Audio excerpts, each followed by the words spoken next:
fucking live. Alright, so there's a storm brewing. I don't know if you guys can see it all that well,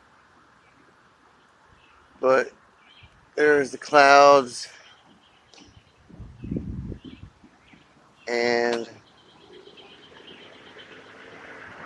looks pretty intense over to the east of me, over that way. So the rain's moving in today, screwing up everybody's Memorial Day weekend, you know, but it always rains on Memorial Day here. There's some interesting clouds up there. You guys can see it. I don't know if my camera picked that up or not, but hopefully it picks it up pretty good.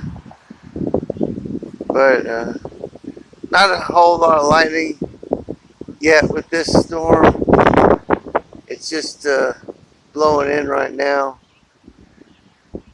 So, you know, I'm just gonna sit back, have a cup of coffee, and wait for it to rain, I guess. You guys have an excellent evening. Peace out.